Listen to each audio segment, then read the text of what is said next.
எத்தனையோ நபிமார்கள் தங்களுடைய குடும்பங்களை அறுப்பதற்கு முயற்சி செய்தார்கள்.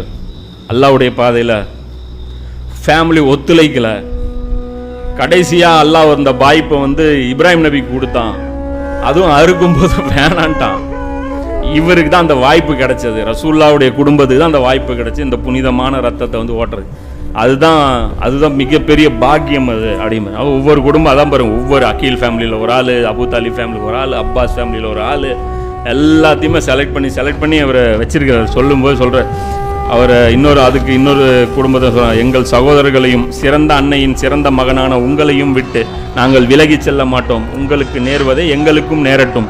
உங்களுக்கு பிறகு வாழும் வாழ்க்கையை அல்லாஹ் எங்களுக்கு தராமல் இருக்கட்டும். ஏன்னா அந்த முன்னறிவிப்பில் இவர் மட்டும்தான் அறுக்கப்படுற மாதிரி இருக்கு.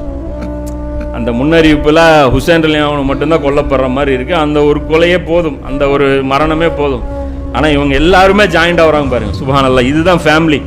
அப்போ உங்களை விட்டுட்டு நாங்கள் போய் அல்லாஹ் முன்னாடி சொல்கிறாரு, அல்லாஹ்வின் மீது சத்தியமாக நாளைக்கு உன் கண்ணிலிருந்து ஒரு சொட்டு தண்ணீர் வரக்கூடாது, ஒப்பாரியும் வைக்கக்கூடாது. அவங்க ஸ்ட்ரிக்டாக சொல்லிடுறாங்க.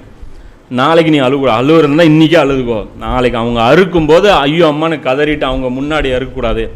தைரியமாக நின்று நம்ம தியாகம் பண்ணணும் அப்படிங்கிற இதெல்லாம் மெசேஜ் நல்லா புரியுது. அந்த உம்மத்தை எழுப்பணும், உம்மத்தை உழுக்கக்கூடிய ஒரு சம்பவம் நடக்கணும். இதுக்காக கொண்டு போகல. அவங்க தான் அடுத்த கலீஃபான்னு சொல்லி தன்னைத்தானே டிக்ளேர் பண்ணிவிட்டு அதற்காக அவங்க போகல. அவங்க ரசூலுல்லாஹ்வுடைய அந்த தீனை மறுபடியும் ஹயாத்தாக்க பார்த்தாங்க. மறுபடியும் ஃபஸ்ட்டிலிருந்து தாருல் அர்கம்ம தொடங்க பார்த்தாங்க. இன்றைக்கி எல்லா ஊர்கள்லையுமே நாடுகள்லையுமே இந்த பொசிஷன் தானே. இன்றைக்கி தீன் ரிவர்ஸில் போச்சா? ஒரு தடவை வந்துச்சா இன்றைக்கி மேலோங்கிய அந்த பரக்கத்தை அப்படியே போச்சு தான், இன்னி வராது. மறுபடியும் அந்த ஃபேமிலியிலேருந்தே ஒருத்தர் வந்தால் தான் பாசிபிள். மஹதி அலைஹிஸ்ஸலாம் அவங்களுக்கு தான் அந்த வாய்ப்பு அல்லாஹ்